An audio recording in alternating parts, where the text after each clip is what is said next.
Hey guys, what's up? I'm here to film my anticipated July 2021 books. So basically the books that are coming out this July that I'm excited for. Really quick, I just want to say I've not been reading, okay? I have not been reading. I've been studying for the bar. I don't feel confident about my ability to do well, but I'm studying for it. So if I come back on here telling you guys I failed, don't be surprised. And if I come back here telling you guys I passed, don't be surprised, because I really don't know where I stand. But that's what I've been doing. I've been studying, so I haven't had time to really read very much, which is why I will not be doing a June wrap-up. But I always have anticipated books. I always do. Really quick, what books from the last session did I end up getting, either by someone sending it to me or I ended up buying it? So let me go through it really quick. So like I said, someone sent me The Other Black Girl from Bookstagram because they had an extra copy. And this came out June 1st. This is basically about two black editorial assistants, and something scary goes on between them. They don't get along, but also there's like some weird race stuff at the publishing company they work at. So I've heard mixed reviews on this, but I still need to read it. The other book that the publisher themselves sent me was Walking on Cowrie Shelves by Nana Kweti. And this is about stories that kind of fuse Cameroonian and American cultures. This was sent to me by Grey Wolf Press. This is an indie published book, so definitely support them.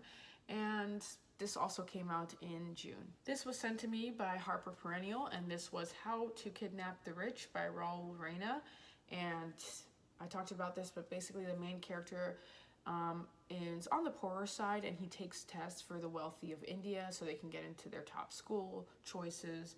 And then, well, he gets into like a kidnapping plot.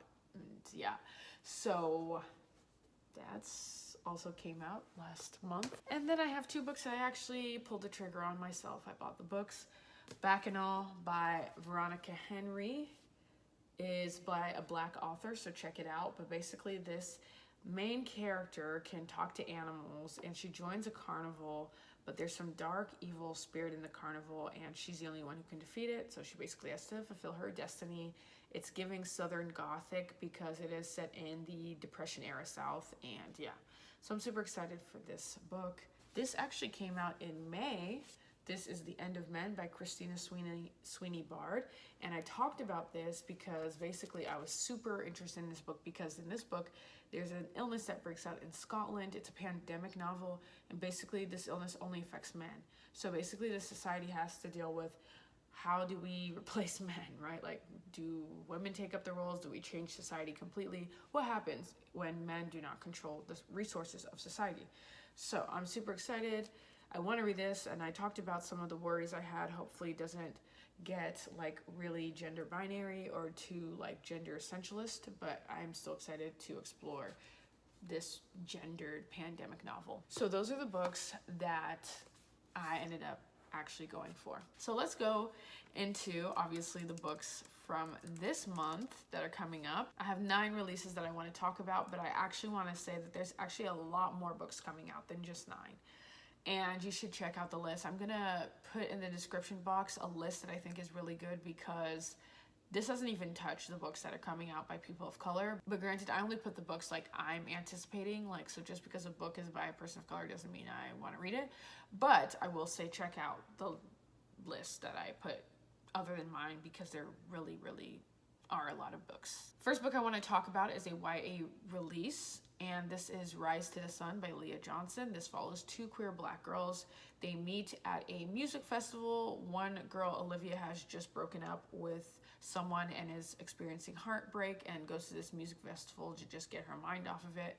The other girl, Tony, basically like her father was a musician turned roadie, and with him kind of like dying, she goes back to the music festival to kind of trace her father's roots.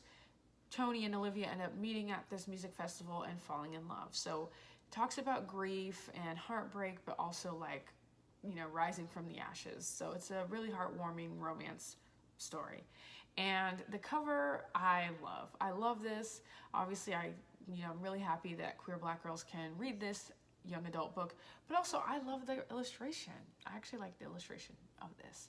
The only thing I don't like is the way that Rise is illustrated. And by the way, guys, I comment on like all of the like book covers, but like Excuse me, what are those yellow things? I have no idea what that is. That looks ugly. Take that out. I know it's like Rise to the Sun, so it's trying to, I guess, invoke that, but I hate that. Also, I'm going in order. So this is all July 6th releases. So Rise to the Sun by Leah Johnson, YA. Dear Miss Metropolitan, a novel by Carolyn Ferrell. This is also by a Black author. I'm not going to tell you this is a happy-go-lucky story because it's not. It's actually really sad. This story basically follows 3 girls that get kidnapped by a monster called Boss Man, who abducts them and holds them captive in a dilapidated house in Queens, basically. But the 3 girls are Fern, who basically joins Soul Train to seek refuge from her mom's pill popping and her mom's excessive boyfriends. Then Gwen, who's obsessed with Prince's music. And then Yesenia, who is miles ahead of her classmates at her gifted and talented high school, super brainy, and basically all 3 of them get kidnapped. Okay, that's not even a fun, like, story. This has been compared to Emma Donahue's Room, and basically it's basically following 3 girls undergoing the same like kidnapping tragedy. So I can't recommend that to you if you don't want to read anything traumatic, but I just think that story is really interesting to me personally, and it's also coming out July 6th. Oh, and the cover I think for what it's about, it's a really dark story, it matches. Okay, so this novel, Island Queen by Vanessa Riley, is actually a historical novel based on the true life story of Dorothy Kirwan Thomas, a free woman of color who rose from slavery to become one of the wealthiest and most powerful landowners in the colonial West Indies. She's born into slavery. Her father is an Irish planter and her mother is a slave, I believe. And basically she ends up like leveraging the attentions of men in her life to own a bunch of land in this West Indies island. So this is an interesting story to me. Obviously, you know, I think there will be a lot to be said about race and lineage, I think, in this story. So I really want to read this. The cover, I think, is beautiful. The cover is actually what attracted me to this story. I ended up seeing it on a list and I was just like, wait a second, hold on. Like, you know, the beautiful colors here. Then I read the description and I'm like, whoa, like, whoa. And a lot of people are reviewing this and saying that it's really good and that they really want to get their hands on it. And so I'm excited. Okay, so the next book I'm really excited for, the last book I'm going to mention that's coming out July 6th, has a really horrible title, but I'm really excited for it, and it is Everyone in This Room Will Someday Be Dead by Emily R. Austin. And in this book, the main character, her name is Gilda. She's a 20-something-year-old atheist, animal-loving, lesbian, you know, just literally not a Catholic, okay? But she ends up stumbling into a job as a receptionist at a Catholic church, and she takes over from this woman named Grace. Grace has died, but Grace's friend keeps emailing Grace, not aware that Grace has died. And Gilda, who's now in Grace's position as the receptionist, basically takes on Grace's life so she can continue communicating to this friend. This is a very weird book. I hate the fucking cover, by the way. I think the cover makes it so, like,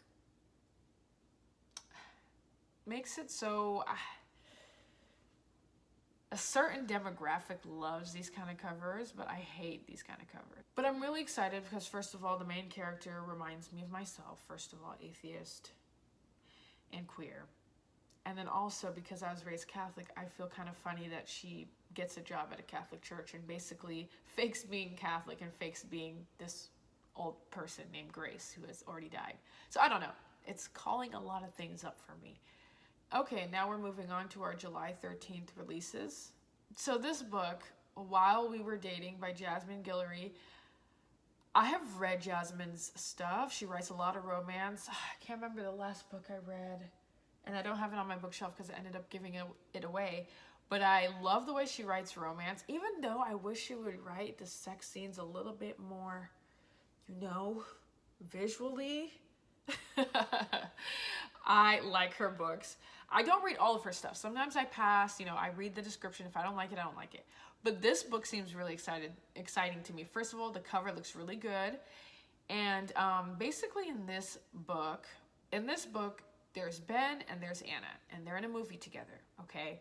And they're just trying to kind of fake a relationship because they want to sell their movie, okay? It's part of their ad campaign. They just want to sell the movie, right? But then they start like falling for each other. And I don't know, I was just like, pause. This is a Hollywood story about two people who are actors falling in love because they worked on the same movie. And you think I'm not gonna read it? I'm gonna read it. So I'm super excited for this corny, cheesy ass romance. That's it. Okay, The Taking of Jake Livingston, I've actually already read. Okay, I've already read. You can tell that it's a very well-worn copy. I've actually already read this book. And, I had some, misgivings about the book. But I'm still including it in my anticipated reads for July because it was super anticipated for me. Like, I looked forward to this book coming out and for me to get a copy for so long. And when I finally got the copy, I was so excited. Even though I didn't love it, I still am going to put this in my anticipated reads list. But basically, I've talked about this. Jake Livingston's one of the only black kids at a prep school, and he can see ghosts. And basically, one of the ghosts he can see is not doing things regular ghosts do. He's actually killing people, Sawyer Dune. And he is a school shooter who killed himself. And as a ghost, he's coming back to revenge the deaths that he didn't get when he shot up a school, basically. And Jake has to stop him. So that is the story. It's a YA horror.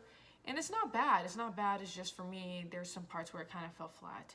And I've been looking at the Goodreads reviews to see if it was just me, and it was not just me. So, but it's still like a book that I pretty much wanted to read so bad. So it would be silly for me not to include it. The Taking of Jake Livingston, I actually love the cover. I love like the bulging eyes. I love the attention to detail on the hair.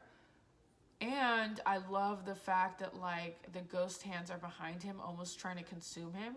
Like, I actually really love this cover, and that's part of what attracted me to this book.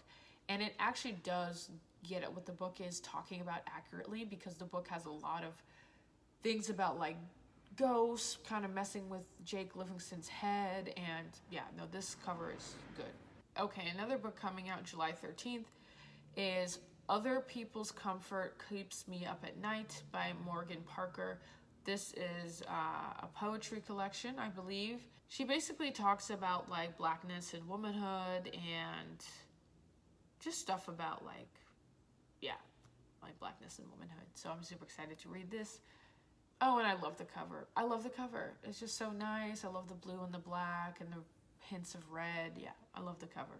So I'm just going to try to hurry up and finish this because I'm running out of space on my phone. So let's get into it. So these releases are the July 20th releases, and I have two books under this. The first one is What Strange Paradise by Omar Akkad, and this book is about the passage from the Middle East to Europe following the migrant crisis. And here, Syrians, Ethiopians, Egyptians, Lebanese, Palestinians, all of them basically make this passage to Europe, but only one person survives from this particular boat, and it is 9-year-old Amir, a Syrian boy who is saved by a girl named Vienna. They form a friendship. They basically just learn how to live in this world where both of them kind of experience alienation. Vienna because she's homeless, even though she is from that place that Amir lands on, and Amir because he's foreign, he's from Syria. So in alternate chapters, we learn about both of them, how Amir came to be on the boat, and Vienna, and how she became alienated in her home country. The cover of What Strange Paradise I actually like. I think it just gets the point across. Nightbitch, which I already have the copy to. What's up? Nightbitch, I love the cover, and I love the title, Nightbitch, because bitch means dog and woman. And anyway, basically in this is a really weird book. It's a debut novel, so it gets to be weird. But basically in this book, like, a mother thinks she's turning into a dog. So she put her career on hold to stay at home with her son. And she, 2 years later, 2 years of taking care of her son, she steps into her bathroom and finds patches of hair on her back. And she's like, I am turning into a dog, literally. And so she has to keep her alter canine identity a secret from her husband, from her child. And I'm just like, what's going on? Like, why are you turning into a dog? But I'm super excited to read this because it talks about how mothers sacrifice their career to be stay-at-home moms, and they might not even want that. They might not even enjoy that. But also this secret identity, right? Like keeping secrets from your family about who you really are, what your true desires are, but then making it like a fairy tale is really interesting to me. I'm really excited for this book. Thank you for sending this to me. Because I'm so excited for this book. Like, I think I'm going to love this book. But yeah, those are the only books that I'm going to be talking about. There are a lot more books that are coming out July. Check them out. I'm not really interested about all of them, but these are the books that I happen to be really excited for. So thank you for tuning in, and I'll catch you guys later.